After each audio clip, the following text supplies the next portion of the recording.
বেলায় সঙ্গীদের বললেন, ও আমার সাথীরা, ইয়াজিদ আমার শির চায়, আমাকে চায়, আমার সঙ্গে থেকে তোমরা তোমাদের জীবনকে বিপন্ন করো না, তোমরা সবাই ফিরে চলে যাও মদিনায়। সাথীরা বললেন, ইমাম, আজকে যদি আপনাকে ছেড়ে জীবনের মায়া নিয়ে মদিনায় ফিরে যাই, আর আপনার যদি শাহাদাত নসিব হয়, তাহলে কিয়ামতের দিন আল্লাহর নবীর সামনে আমরা কি জবাব দেব? আমরা আমাদের জীবন দিয়ে আপনাকে পাহারা দেব। আসসালামু আলাইকুম প্রিয় দিনী মুসলমান ভাই ও বোনেরা, আমাদের ইসলামিক মিডিয়া 01+ চ্যানেলে আপনাদেরকে স্বাগতম। চ্যানেলটি সাবস্ক্রাইব করে পাশে থাকুন। এই মাসটার নাম কি? আরবি মাসের নাম কি? মুহররম। এটি সেই মাস যে মাসে খেলাফতকে প্রতিষ্ঠার জন্য রাসূলের কলিজার টুকরা নয়নের পুতুল ইমাম হোসেন কারবালার ময়দানে শাহাদাত বরণ করেছিলেন, রাজতন্ত্রের বিরোধিতা করেছিলেন। হযরত ইমাম হোসেন তিনি দেখতে পেলেন 680 খ্রিস্টাব্দে সিরিয়ার দামেস্কে ইয়াজিদ ক্ষমতা দখল করলো অগণতান্ত্রিক পদ্ধতিতে, এবং সরকারি মালের কোনো হিসাব নাই, অডিট নাই, স্বৈরাচারী কায়দায় তিনি ক্ষমতা দখল করে মদিনার আহলে বায়াত যারা মদিনার নেতৃবৃন্দকে তার আনুগত্য করার জন্য বাধ্য করলো। ইমাম হোসেন যে মায়ের পেটে এসেছেন, যে পিতার পেটে জন্মে এসেছেন, যে নানার কোলে বড় হয়েছেন, তিনি কি এই দৃশ্য চোখে দেখতে পারেন? তিনি বললেন, আমি কুফায় যাব। কুফার লোকেরা দাওয়াত দিল, তিনি কুফায় রওনা করবেন। মদিনার লোকেরা হাতে পায়ে ধরলো, কুফায় আপনি যাবেন না। তিনি বললেন, আমি কোন ক্রমে ইয়াজিদের বশ্যতা স্বীকার করব না, আমি এর বিরোধিতা করবই। মাত্র 72 জন লোক নিয়ে তিনি কুফার দিকে অগ্রসর হলেন। এই 72 জনের মধ্যে 40 জন পুরুষ আর 32 জন নারী আর শিশু। তিনি যখন কারবালা প্রান্তরে পৌঁছে গেছেন,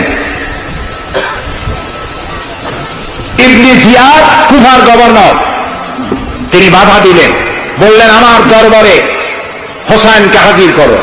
ইমাম হোসেন বললেন, যে ব্যক্তি আল্লাহর আখিরাতকে অস্বীকার করেছে, রাসূলকে অস্বীকার করেছে, আমি তার সামনে জীবন থাকতে যাব না।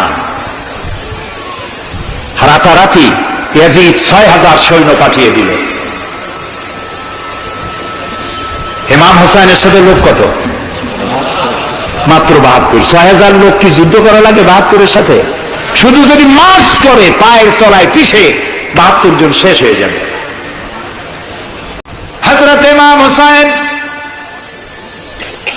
রাতের বেলায় সঙ্গীদের বললেন, ও আমার সাথীরা, ইয়াজিদ আমার শির চায়, আমাকে চায়, আমার সঙ্গে থেকে তোমরা তোমাদের জীবনকে বিপন্ন করো না, তোমরা সবাই ফিরে চলে যাও মদিনায়। সাথীরা বললেন, ইমাম, আজকে যদি আপনাকে ছেড়ে জীবনের মায়া নিয়ে মদিনায় ফিরে যাই, আর আপনার যদি শাহাদাত নসিব হয়, তাহলে কিয়ামতের দিন আল্লাহর নবীর সামনে আমরা কি জবাব দেব? আমরা আমাদের জীবন দিয়ে আপনাকে পাহারা দেব। সকালবেলা যুদ্ধ শুরু হয়ে গেল। জোহরের নামাজ আসতে না আসতে 40 জন পুরুষ শাহাদাত বরণ করলেন। এখন একজন পুরুষ বেঁচে আছেন, ইমাম হোসেন। তাঁবুর ভিতরে স্ত্রী এবং অন্যান্য মহিলাদের কাছ থেকে বিদায় নিতে এসেছেন।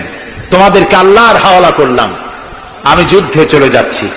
আমার চোখের সামনে আমার নানাজির দান মোবারক শহীদ হওয়া ইসলাম, সাহাবীদের রক্ত দেওয়া, জীবন দেওয়া ইসলাম, খেলাফত মিটে যাবে পৃথিবী থেকে, রাজতন্ত্র প্রতিষ্ঠা হবে।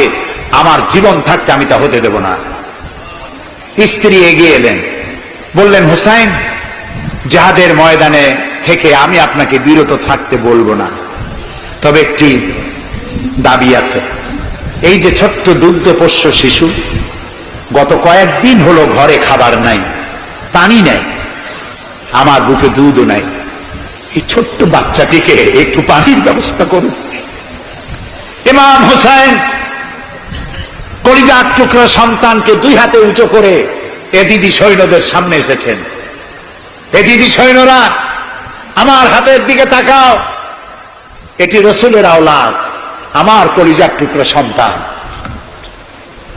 ফোরাতের অফুরন্ত পানি প্রবাহিত হচ্ছে, একটু ফোরাতের কুলটা ছেড়ে দাও, ওর একটু পানি পান করাই।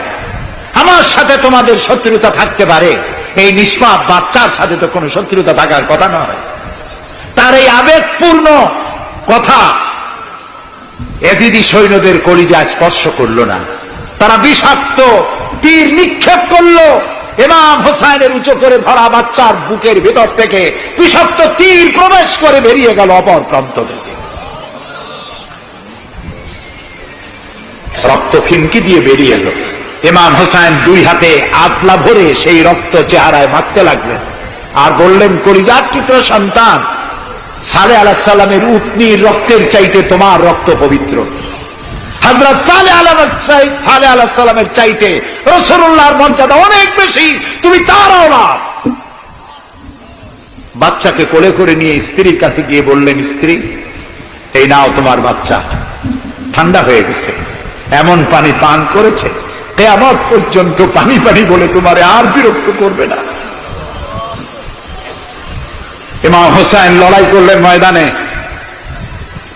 বহু সংখ্যক সৈন্য হতাহত করে ফোরাতের কুল উন্মুক্ত করে ঘোড়ার পৃষ্ঠ থেকে নেমে এক আস্তা পানি তুলেছেন, পানি পান করবেন। মুখের কাছে যখন আকণ্ঠ তৃষ্ণার্ত পিপাসার্ত হোসাইন মুখের কাছে পানি নিয়েছেন, হঠাৎ ভেসে উঠল মনের পর্দায়, একটু আগে আমার কলিজার টুকরা সন্তান এই পানির অভাবে চলে গেল। 40 জন মানুষ বিদায় হলো, এক ফোঁটা পানি দিতে পারলাম না, এই পানি আমি কেমনে খাই? হাতের থেকে পানি পড়ে গেল। অশ্বের পৃষ্ঠে আরোহণ করলেন, চতুর্দিক থেকে তীর আর তরবারি আসতে লাগলো। ইমাম হোসাইন বললেন, থামো, একটু থামো, তোমরা কাকে তীরবিদ্ধ করছো?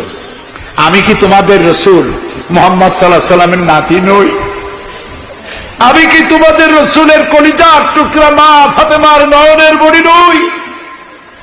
কেমন করে আমার গায়ে তোমরা তীর মারো? উম্মে সালমা, আমাদের মা উম্মে সালমা রাদিয়াল্লাহু তাআলা আনহা, সকাল বেলায় 11ই মুহররম সকাল বেলায় তিনি ঘরে বসে কাঁদতেছেন।